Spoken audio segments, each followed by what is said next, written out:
അഘോരികളെ കണ്ടു. അവരൊരു വേറെ ലെവൽ തന്നെയാണ് കേട്ടോ. അവരൊക്കെ മുടിയൊക്കെ നോക്കി, അവർ ഡ്രസ്സൊന്നും ഇടില്ല. പക്ഷെ അവരൊക്കെ അനുഗ്രഹം കൊടുക്കുന്നതിനനുസരിച്ച് അപ്പുറത്തെ അവരുടെ കൂടെയുള്ള ആളുകളാണ് അവരുടെ നിന്ന് പൈസ ദക്ഷിണായിട്ട്. ഇതാണ് ഫേമസ് ആയിട്ടുള്ള മണികർണിക ഘട്ട്. ഇവിടെയാണ് ശവശരീരങ്ങൾ ദഹിപ്പിക്കുന്നത്. ആ പട്ടി തിന്നുന്നത് എന്താണെന്ന് എന്നെ കൊന്നാലും ഞാൻ പറയില്ല. 84ഓളം ഇതുപോലെയുള്ള ഘാട്ടുകൾ ഗംഗാ നദിക്ക് തീരത്തുണ്ടെന്നാണ് പറയപ്പെടുന്നത്. പക്ഷികൾ കൂട്ടം കൂട്ടമായിട്ട് ഈ ബോട്ടിൻ്റെ അടുത്തേക്ക് ഇങ്ങനെ പാറി വരുന്നതാണ്. കാശി എന്നും പേരുണ്ട്, വാരണാസി എന്നും പേരുണ്ട്, ബനാറസ് എന്നും പേരുണ്ട്. വിദേശികളായിട്ടുള്ള സ്വാമിനിമാരെയും കണ്ടു കേട്ടോ. അനുഗ്രഹമൊക്കെ കൊടുത്ത് ദക്ഷിണയൊക്കെ വാങ്ങുന്നത് കണ്ടു. ഇവിടെ വാരണാസിയിൽ താമസിക്കാൻ ധാരാളം ഹോട്ടൽസ് ഉണ്ട്. ബഡ്ജറ്റ് അനുസരിച്ച് ഓപ്റ്റ് ചെയ്യാം. കുറച്ച് ഹോട്ടൽസിൻ്റെ റൂംസിൻ്റെ നമ്പേഴ്സ് ഞാനിവിടെ ഡിസ്ക്രിപ്ഷനിൽ കൊടുക്കാം, നിങ്ങൾക്ക് ഉപകാരപ്രദമാവും. വധുവരന്മാരൊക്കെ ഉണ്ട് കൂട്ടത്തിൽ. എനിക്ക് ഏറ്റവും ഇഷ്ടപ്പെട്ട യാത്രികനാണ് സന്തോഷ് ജോർജ് കുളങ്ങര. അദ്ദേഹം ഒരിക്കൽ പറഞ്ഞിട്ടുണ്ടായി മൂപ്പർക്ക് ഏറ്റവും ഇഷ്ടപ്പെട്ട സ്ഥലം ഇന്ത്യയിൽ അത് വാരണാസിയാണെന്ന്. ആ വാരണാസിയിലാണ് നമ്മളിപ്പോൾ. വാരണാസിയിലെ അസ്സിഘട്ടിലാണുള്ളത്. ഇവിടുത്തെ കാഴ്ചകൾ അത് ശരിക്കും ഒരു അനുഭവം തന്നെയാണ്. എല്ലാവർക്കും വാരണാസിയിലെ കാഴ്ചകളിലേക്ക് സ്വാഗതം.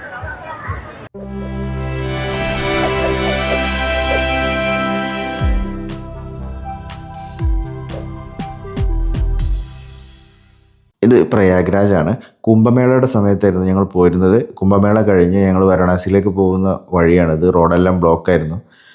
കുംഭമേളയുടെ വീഡിയോ ഞാൻ അപ്ലോഡ് ചെയ്തിട്ടുണ്ട്. അത് കാണാത്തവർ ലിങ്ക് ഡിസ്ക്രിപ്ഷനിലുണ്ട്, അത് കാണണേ. നല്ല റോഡാണ്, അടിപൊളി റോഡാണ്. അങ്ങനെ ഞങ്ങൾ വാരണാസിയിലേക്കുള്ള ബസ് യാത്രയിലാണ്. വാരണാസി എത്തി. ഇതാണ് വാരണാസി റെയിൽവേ സ്റ്റേഷൻ. സ്റ്റേഷന് മുന്നിൽ കൂടെ തന്നെയാണ് മെയിൻ റോഡ്. സ്റ്റേഷൻ ക്രോസ് ചെയ്ത് മുന്നോട്ട് പോയപ്പോൾ ഒരു കൽക്കരി കൊണ്ടുവരുന്ന ഒരു ട്രെയിൻ കണ്ടു. പ്രധാനമന്ത്രി ശ്രീ നരേന്ദ്രമോദിയുടെ മണ്ഡലമാണ് കേട്ടോ വാരണാസി. സർക്കാർ ബസ്സുകൾ കൂടുതലും ഇലക്ട്രിക്കാണ്, ഓട്ടോകളും ഇലക്ട്രിക് തന്നെയാണ്.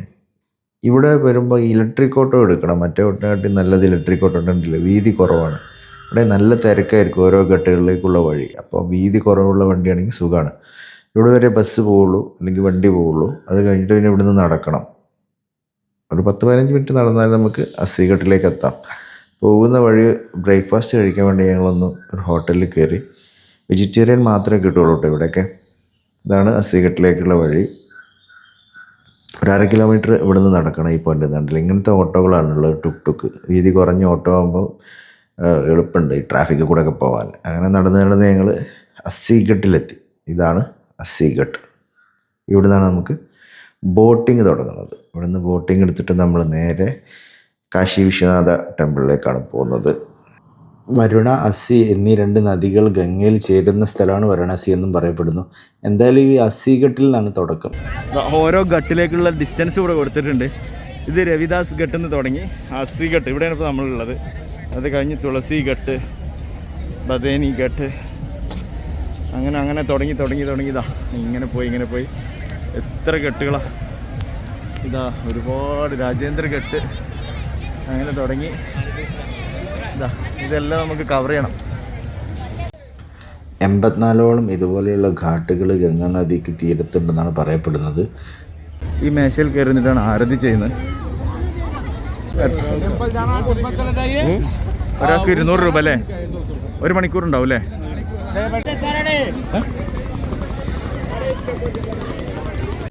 ഇതുപോലുള്ള വലിയ ബോട്ടാണെങ്കിൽ 150 തൊട്ട് 200 വരെ മതി. അസ്സിഘട്ടിൽ നിന്ന് മണികർണിക ഘട്ട് വരെയുള്ള ബോട്ട് ജേണിക്ക്. ചെറിയ ബോട്ടുകളുണ്ട്. ഒരു വലിയ ഗ്രൂപ്പൊക്കെ ആണെങ്കിൽ നമുക്ക് ചെറിയ ബോട്ട് നമുക്ക് സ്വന്തമായിട്ട് ഹയർ ചെയ്യാം. അങ്ങനെ യാത്ര തുടങ്ങി. അസ്സിഘട്ടിൽ നിന്ന് ബോട്ട് സ്റ്റാർട്ട് ചെയ്ത് മണികർണിക ഘട്ടിലേക്കാണ് യാത്ര. അങ്ങോട്ട് പോകുമ്പോൾ റൈറ്റ് സൈഡ് കീപ്പ് ചെയ്തിട്ടാണ് പോകുന്ന വഴി നല്ല ഇതുപോലെയുള്ള ബേഡ്സ് കാണാം. ബേഡ്സിന് കുറേ ആളുകൾ ഇങ്ങനെ ഫീഡ് ചെയ്യുന്നുണ്ട്. അങ്ങോട്ട് പോകുന്ന ബോട്ടുകൾ തീരത്തിൽ നിന്ന് കുറച്ച് വിട്ടിട്ട് പോകുന്നു. തിരിച്ച് മടങ്ങുന്ന ബോട്ടുകൾ തീരത്തോട് ചേർന്ന് വരുന്നു. മടങ്ങുന്ന സമയത്ത് കുറച്ചുകൂടി അടുത്തുള്ളൊരു വ്യൂ കിട്ടുമെങ്കിലും ഈ ദൂരക്കാഴ്ച വേറൊരു വ്യൂ ആണ്. അവിടുത്തെ ഈ കാട്ടുകളെല്ലാം കൂടി ഒരു മൊത്തത്തിലുള്ളൊരു കാഴ്ച കിട്ടും. കാട്ടുകൾ എന്ന് പറഞ്ഞാൽ ശരിക്കും സ്റ്റെപ്സാണ്. കുറേ അമ്പലങ്ങൾ, പൂജകൾ നടക്കുന്ന സ്ഥലങ്ങൾ. അത് കഴിഞ്ഞ് ഈ സ്റ്റെപ്പായിട്ട് വന്ന് ഗംഗയിലേക്ക് ഇറങ്ങുന്ന ഒരു സ്ഥലമാണ് ഈ ഘാട്ടുകൾ എന്നുള്ളത് പറയുന്നത്. അതാണ് പ്രഭു ഘട്ട്, പഞ്ചോട്ട് ഘട്ട് കഴിഞ്ഞു. ഇനി ചേത് സിംഗ് ഘട്ട്, അപ്പുറത്ത് ചൈൻ ഘട്ട്. ഓരോ പേരിലാണത്. ചേത് സിംഗ് ഘട്ട് ഓപ്പൺ ബോട്ടാണ്. പക്ഷികൾ കൂട്ടമായിട്ട് ഈ ബോട്ടിൻ്റെ അടുത്തേക്ക് ഇങ്ങനെ പാറി വരുന്നതാണ്. കുറേ ആളുകൾ ധാന്യങ്ങൾ ഇങ്ങനെ എറിഞ്ഞു കൊടുക്കുന്നുണ്ട്. അപ്പം അതിനനുസരിച്ച് പക്ഷികളെണ്ണം കൂടിക്കൂടി വരുന്നത് കാണാൻ പറ്റും. ഈ ഘാട്ടുകളുടെ മുന്നിൽ കൂടെ ഉള്ളൊരു യാത്ര ഒരു ഭയങ്കര അനുഭവം തന്നെയാണ്. ഒരുപാട് ഘാട്ടുകൾ ഇങ്ങനെ നിരഞ്ഞു നിൽക്കുകയാണ്. പണ്ടത്തെ കാലത്ത് ഓരോ നാട്ടുരാജാക്കന്മാർ ഇവിടെ വന്നിട്ട് ചെറിയ കൊട്ടാരങ്ങളും ഒക്കെ ഇങ്ങനെ പണിതതുപോലെ അത് പിന്നീട് ഈ ഘാട്ടുകളായി മാറിയതാണെന്ന് പറയപ്പെടുന്നു. ഇന്ത്യയിലെ അതിപുരാതന നഗരങ്ങളിൽ ഒന്നാണ് ഈ വാരണാസി. വളരെ തിരക്ക് പിടിച്ചൊരു നഗരം കൂടിയാണത്. ഈ കാശി വിശ്വനാഥ ടെമ്പിളിലേക്ക് കടക്കാനുള്ള നീണ്ട ക്യൂ ആണ് ഈ കാണുന്നത്. രാജ്യത്തിൻ്റെ പല ഭാഗത്തു നിന്ന് ആളുകളും ഇവിടെ സന്ദർശിക്കുന്നുണ്ട്. ചില ആളുകൾ ഭക്തിപൂർവ്വം വരും, ചില ആളുകൾ ടൂറിസ്റ്റുകളായിട്ട് വരും. വിദേശികൾ ഉൾപ്പെടെ ഒരുപാട് ആളുകളെ ഇവിടെ കാണാൻ കഴിഞ്ഞു. അതിൽ ലോങ് ആയിട്ടുള്ള ക്യൂ ആണ് ഈ ടെമ്പിളിലേക്ക് കയറാൻ തന്നെ. ഞങ്ങൾ വന്നത് കുറച്ച് കുംഭമേളാൻ്റെ സമയമായതുകൊണ്ട് ആ തിരക്കും കൂടി കൂടുതലായിരുന്നു. പൊതുവെ അല്ലാത്ത സമയങ്ങളിലും പ്രയാഗ്രാജിനാട്ടിലും കൂടുതൽ ആളുകൾ വരുന്ന സ്ഥലം കാശി തന്നെയാണ്. കാശി എന്നും പേരുണ്ട്, വാരണാസി എന്നും പേരുണ്ട്, ബനാറസ് എന്നും പേരുണ്ട്. ഈ ബനാറസ് ഹിന്ദു യൂണിവേഴ്സിറ്റിയൊക്കെ ഇവിടുത്തെ ഒരു ഫേമസ് യൂണിവേഴ്സിറ്റിയാണ്, നിങ്ങൾക്ക് അറിയായിരിക്കും. അതുപോലെ ബനാറസ് പട്ടുകളും ഭയങ്കര ഫേമസ് ആണ്. അതൊക്കെ നമുക്ക് കാണാൻ പോകണം.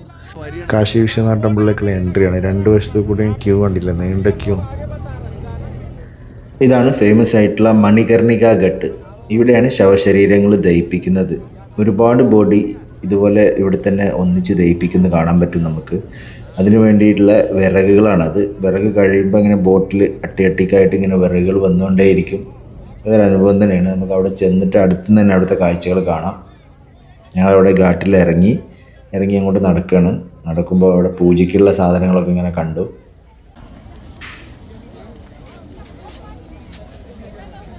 വിദേശികളായിട്ടുള്ള സ്വാമിനിമാരെയും കണ്ടു കേട്ടോ.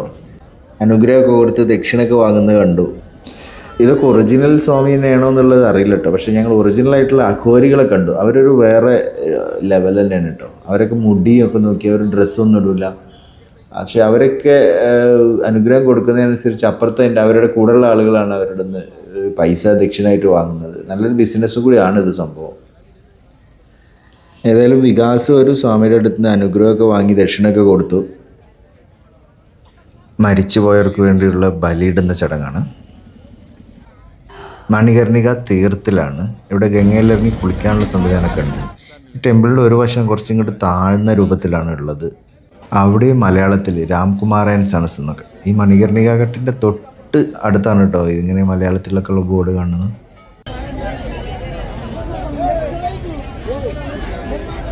കത്തിക്കുന്ന സ്ഥലമാണ് എല്ലാം കൂടി. ശവശരീരങ്ങൾ ദഹിപ്പിക്കുന്ന സ്ഥലമാണ്. ഒരു ബോഡി പൂർണ്ണമായിട്ട് കത്തി തീരുന്നതിന് മുന്നേ തന്നെ അടുത്തത് കയറ്റും. ആ പട്ടി തിന്നുന്നത് എന്താണെന്ന് ഗസ് ചെയ്യാൻ പറ്റിയെങ്കിൽ ഗസ് ചെയ്യൂ. അങ്ങനെ ചില റെസ്ട്രിക്ഷൻസ് ഉണ്ട് അതിവിടെ കാണിക്കാനായിട്ട്. അങ്ങനെയൊക്കെ ചില പ്രശ്നങ്ങളുണ്ട് യൂട്യൂബിൽ. അപ്പോൾ നിങ്ങൾ ഇവിടെ വരിക, കാണുക, അനുഭവിക്കുക. ഒരു വല്ലാത്ത അനുഭവമായിരിക്കും. ഒരിക്കലും മറക്കാൻ പറ്റാത്ത ഒരു അനുഭവമായിരിക്കും ജീവിതത്തിൽ.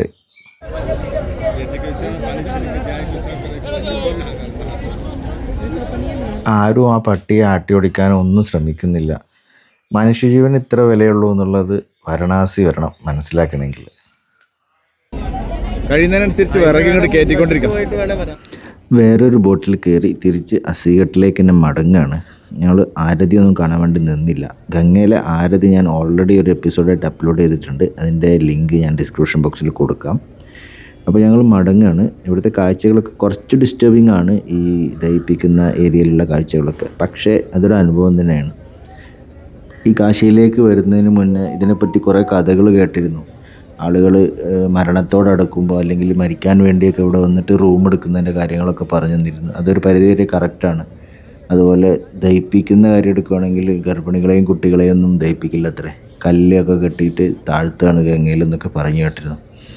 ഈവൻ സന്തോഷ് ജോർജ് കുളങ്ങരയുടെ ഒരു വീഡിയോയിൽ അത്തരം ബോഡികളൊക്കെ, കുട്ടികളുടെ ബോഡിയൊക്കെ ഈ ഗംഗയിൽ കൂടെ ഒഴുകി നടക്കുന്ന കാഴ്ചകളൊക്കെ കണ്ടിത്തിരി ആശങ്കയോടു കൂടിയാണ് വന്നത്. എന്തായാലും അത്രയും അനുഭവങ്ങളൊന്നും കിട്ടിയില്ല. എങ്കിലും ഇവിടെ വന്ന് നമ്മളിതൊക്കെ ഒന്ന് കാണുമ്പോൾ മനുഷ്യനൊക്കെ ഇത്ര സിമ്പിളാണ് എന്ന് തോന്നിപ്പോവും. ഇത്രയൊക്കെ ഉള്ളൂ ജീവിതം എന്ന് തോന്നിപ്പോകുന്ന കാഴ്ചകളാണ് ഇവിടെ വന്ന് കാണുന്നത്. അപ്പോൾ ഞങ്ങൾ മടങ്ങുകയാണ്. 6 മണിക്ക് ഇവിടെ ആരതി തുടങ്ങുന്ന സ്ഥലമാണിത്.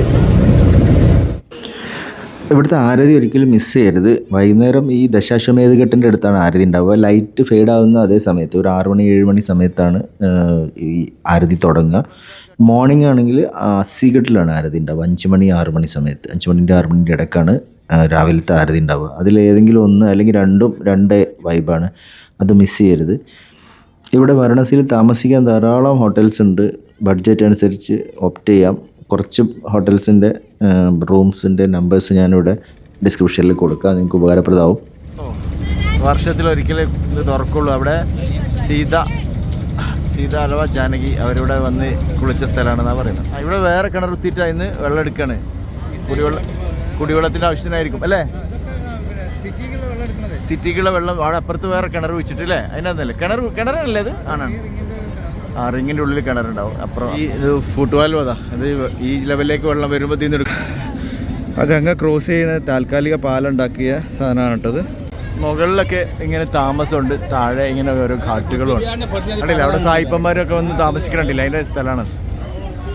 ഒരു വശത്ത് ക്ലീനിങ് നല്ല ഭംഗിയായിട്ട് നടക്കുന്നുണ്ട്, പക്ഷെ അതേ സമയം അത്രയും ആളുകൾ കൂടുതലായതുകൊണ്ട് വേറൊരു വശത്ത് നന്നായി അലമ്പാവുന്നുണ്ട്. ഒരു കല്യാണ പാർട്ടിയാണ് കേട്ടോ, വധുവരന്മാരൊക്കെ ഉണ്ട് കൂട്ടത്തിൽ.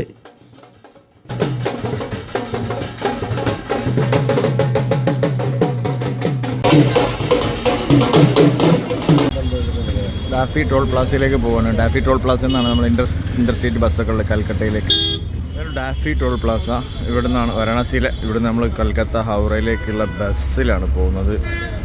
വൈകുന്നേരം 6:30 ഇവിടെ നിന്ന് സ്റ്റാർട്ട് ചെയ്ത് രാവിലെ 8 മണിക്ക്, നാളെ രാവിലെ 8 മണിക്ക് 8:30ക്കാണ് അവിടെ കൽക്കത്തയിലെത്തുക.